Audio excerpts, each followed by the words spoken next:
উপসাগরীয় অঞ্চলের তৃতীয় দিনে ইরানের পাল্টা হামলায় কুয়েতের মার্কিন দূতাবাস ও এর আশেপাশে এলাকায় আগুনের ধোঁয়া উঠতে দেখা গেছে।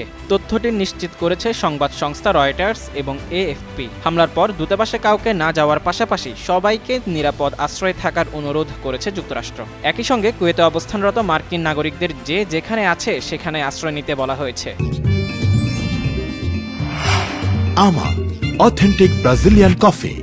এছাড়া হামলার ক্ষেত্রে নিরাপত্তা পরিকল্পনা পর্যালোচনা করে এবং সম্ভাব্য অতিরিক্ত হামলার আশঙ্কায় সতর্ক থাকতে বলা হয়েছে তাদের। এদিকে এক বিবৃতিতে দূতাবাসের কর্মীরাও বর্তমানে নিজ নিজ স্থানে আশ্রয় নিয়েছে বলে জানানো হয়েছে। ইউএস এম্বাসি তাদের ওয়েবসাইটে প্রকাশিত নির্দেশনা জানিয়েছে, দূতাবাসে না আসার পাশাপাশি বাসস্থানের সবচেয়ে নিচতলায় এবং জানালা থেকে দূরে আশ্রয় নিতে। এএফপি জানায়, সোমবার সকালে আবুধাবি, দুবাই, দোহা, মানামা এবং কুয়েত সিটিতে বেশ কয়েকটি বিস্ফোরণের খবর পাওয়া গেছে। এই হামলায় বাহরাইনের একজন নিহত হয়েছে বলে নিশ্চিত করেছে বাহরাইনের স্বরাষ্ট্র মন্ত্রণালয়।